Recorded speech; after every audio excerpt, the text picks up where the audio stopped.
Hello बच्चों, मैं देवेंद्र सिंह। आज हम लोग पढ़ने वाले हैं क्लास 11th लेक्चर नंबर 7 हम लोगों का है।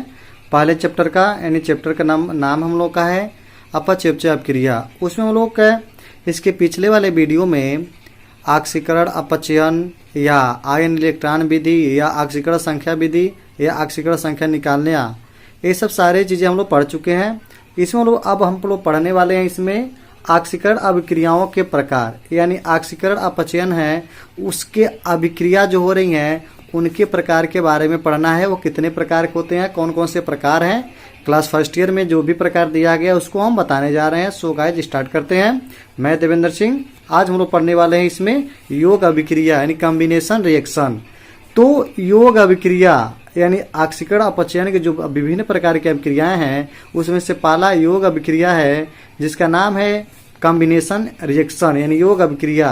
योग से नाम से ही पता चल रहा है कि योग यानी लग रहा है कि बहुत सारे तत्व या यौगिक आपस में मिलकर नए यौगिक का निर्माण करेंगे या नए पदार्थ का निर्माण करेंगे, उसे योग अभिक्रिया कहते हैं। ये नाम से ही पता चल रहा है, कॉम्बिनेशन कर रहा है, कॉम्बिनेट कर रहा है, एक दूसरे को आपस में जोड़ रहा है। तो उसका डिफिनीशन देख लेंगे। वह अभिक्रिया जिसमें दो या दो से अधिक अभिकारक मतलब जो अभिक्रिया में भाग लेने वाले होते हैं, अभिकारक यानी इसी को हम लोग अभिकारक कहते हैं। तो कह रहा है दो या दो से अधिक अभिकारक आपस में अभिक्रिया करके नया तत्व बना सकते हैं या यौगिक बना सकते हैं या केवल एक ही प्रकार के अणु बनाते हैं, उसे योग अभिक्रिया कहते हैं। तो जैसे हम लोग का सोडियम है और क्लोरीन, तो सोडियम और क्लोरीन जब आपस में अभिक्रिया करेंगे तो सोडियम क्लोराइड बनाएंगे। अब हम लोग का रासायनिक समीकरण संतुलित नहीं तो उसको संतुलित कर लेते हैं।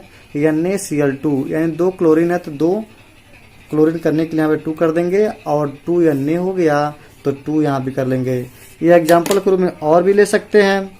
जैसे मान लीजिए कैल्शियम ऑक्साइड है और H2O ले लो, calcium oxide plus H2O। Calcium oxide और H2O आपस में क्रिया करके क्या बनाएंगे, कैल्शियम हाइड्रोक्साइड CaOH का होल ट्वाइज है। यानी कैल्शियम के इसके समीकरण तो संतुलित है, इसका नाम है कैल्शियम ऑक्साइड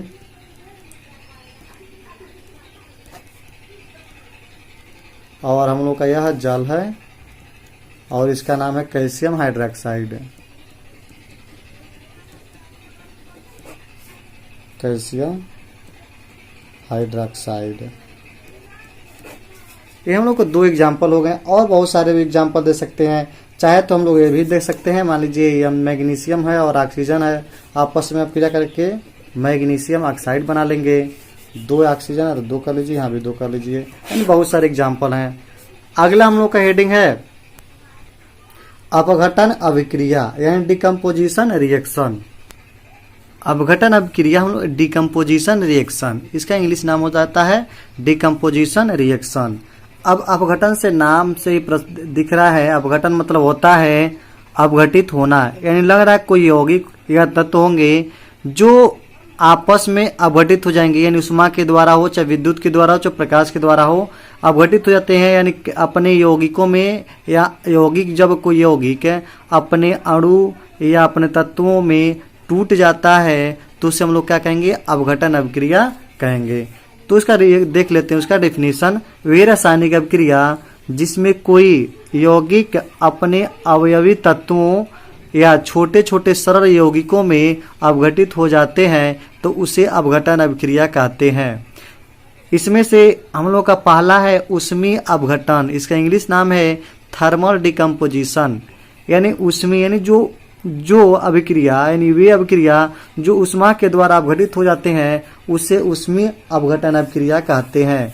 जैसे हम लोग का है कैल्शियम कार्बोनेट, यानी जब कैल्शियम कार्बोनेट को जब ऊष्मा देते हैं तो कैल्शियम ऑक्साइड और कार्बन डाइऑक्साइड में टूट जाता है।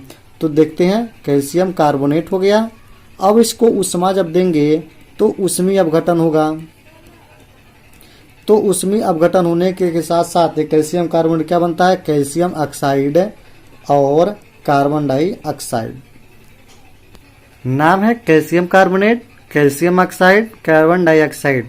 ये समीकरण हम लोग का संतुलित है तो इसको छोड़ देते हैं।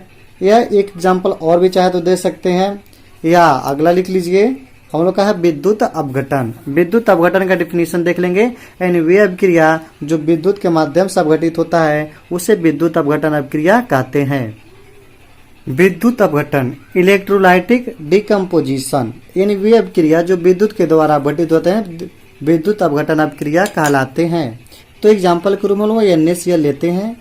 सोडियम क्लोराइड में जब विद्युत अपघटन कराते हैं, विद्युत धारा जब प्रवाहित करेंगे, यानी विद्युत अपघटन जब कराएंगे, अपघटन तो क्या करेगा, सोडियम अलग हो जाएगा और क्लोरीन हम लोगों का अलग हो जाएगा। समीकरण संतुलित कर दीजिए, 2 कर दीजिए, यहाँ भी 2 कर दीजिए, समीकरण संतुलित हो जाएगा। ये सोडियम क्लोराइड है और एनओ का Na क्लोरीन है। एक एग्जाम्पल और चाहे तो पानी है हम लोग का है, H2O को कैसे अलग करते हैं, इसका भी विद्युत अपघटन कराते हैं।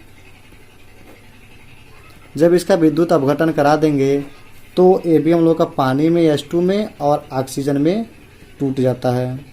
समीकरण संतुलित कर दीजिए, हो गया संतुलित है। ये हम लोग का विद्युत अपघटन हुआ, यानी अपघटन अपक्रिया यहाँ पे समापन हुआ। फर्स्ट ईयर में आप लोग सिर्फ अपघटन अपक्रिया पढ़ेंगे, ना कि इसका अलग अलग पार्ट पढ़ेंगे। ओनली इसका एक ए लिख लेंगे और इसमें से कोई एक एग्जाम्पल को लिख देंगे, सही हो जाएगा। अगला हम लोग देखेंगे, तीसरा हम लोग का है विस्थापन अभिक्रिया। ये जो विस्थापन अभिक्रिया है, यानी जैसे लग कोई जिसका डेफिनेशन देख लीजिए सबसे बेटर रहेगा। ऐसे ही अभिक्रिया जिनमें यौगिकों के आयन दूसरे तत्वों के आयनों द्वारा, यानी कोई यौगिक होगा दूसरे तत्वों के आयनों के द्वारा विस्थापित हो जाता हो, उसे विस्थापन अभिक्रिया कहते हैं। जैसे मान लीजिए Fe है कॉपर सल्फेट को, यानी लोहे को कॉपर सल्फेट के विलयन में जब डाला जाता है तो क्या करता है, विद्युत रासायनिक श्रेणी में देखेंगे जो कॉपर होता है Fe से नीचे होता है, अतः जो Fe होगा कॉपर को इसमें से विस्थापित करके अलग कर देगा और उसका स्थान Fe ले लेगा। ये हम लोग का लोहा होता है, इसका नाम है लोहा, इसका कॉपर सल्फेट है, कॉपर सल्फेट, और हम लोग का होता है फेरस सल्फेट, और ये हम लोग का हो जाता है कॉपर। यानी जब Fe को कॉपर सल्फेट के विलयन में डालेंगे तो कॉपर को विस्थापित करके किनारे कर देगा, Fe हम लोग के जाकर के यहाँ पर ऐड हो जाएगा, जुड़ जाएगा। ये जो अभिक्रियाएं होती हैं दो प्रकार की होती हैं, कि धातु विस्थापन होता है और एक अधातु विस्थापन है। तो अलग अलग हम लोग देखेंगे। धातु विस्थापन में देखेंगे वे अभिक्रिया जिसमें एक धातु दूसरे धातु को मुक्त अवस्था में विस्थापित कर देता हो, उसे धातु विस्थापन अभिक्रिया कहते हैं, यानी मेटल डिस्प्लेसमेंट कहते हैं। तो कह रहा है इसमें एक धातु दूसरे धातु को मुक्त अवस्था में विस्थापित कर देता हो, उसे धातु विस्थापन कहते हैं। जिस प्रकार लोहा एक धातु है, कॉपर एक धातु है, तो क्या होता है देखेंगे विद्युत रासायनिक श्रेणी में कॉपर से ऊपर Fe होता है, अतः Fe अधिक क्रियाशील है और कॉपर इसके अपेक्षा कम क्रियाशील है। तो Fe क्या करता है, कॉपर को इसमें से कॉपर सल्फेट के विलयन में से कॉपर को विस्थापित कर देता है और उसका स्थान स्वयं ग्रहण कर लेकर के FeSO4 यानी फेरस सल्फेट बना लेते हैं और कॉपर हम लोग का अलग हो जाता है। दूसरा देखेंगे अधातु विस्थापन। अधातु विस्थापन में क्या होता है कि वे, इसमें इसका डिफिनीशन लिख लेंगे, वे अभिक्रिया जिसमें एक धातु दूसरे अधातु को, यानी लिख देंगे इसका डिफिनीशन देख लीजिए, वे अभिक्रिया जिसमें एक धातु दूसरे अधातु को विस्थापित कर देता हो और उसका स्थान वो स्वयं ग्रहण कर लेता है, उसे अधातु विस्थापन कहते हैं। जैसे हम लोग का होता है जिंक और H2SO4 यानी सल्फ्यूरिक अम्ल। तो जिंक और सल्फ्यूरिक अम्ल को जब आपस में अभिक्रिया कराते हैं तो हाइड्रोजन से ऊपर जिंक है, तो जिंक हाइड्रोजन को क्या कर देगा, H2SO4 में से सल्फ्यूरिक अम्ल में से हाइड्रोजन को विस्थापित करके उसका स्थान स्वयं, यानी जिंक सल्फेट बना लेता है और हाइड्रोजन गैस हम लोग का बाहर हो जाता है। तो ये हम लोग का एक धातु है और हाइड्रोजन एक अधातु है। इसको हाइड्रोजन ने को विस्थापित करके इधर कर दिया और उसका स्थान स्वयं ग्रहण कर लिया। तो इस प्रकार की जो अभिक्रिया होंगे अधातु विस्थापन कहलाते हैं। तो यह जिंक है, सल्फ्यूरिक अम्ल है और जिंक सल्फेट हम लोग का है और हम लोग का हाइड्रोजन है। अगला हम लोग का है असमानुपातन अभिक्रिया। का है असमानुपातन अभिक्रिया, डिस्प्रोपोर्शनेशन रिएक्शन। असमानुपातन जो अभिक्रिया है उसका डिफिनीशन हम लोग देख लेंगे क्या होता है।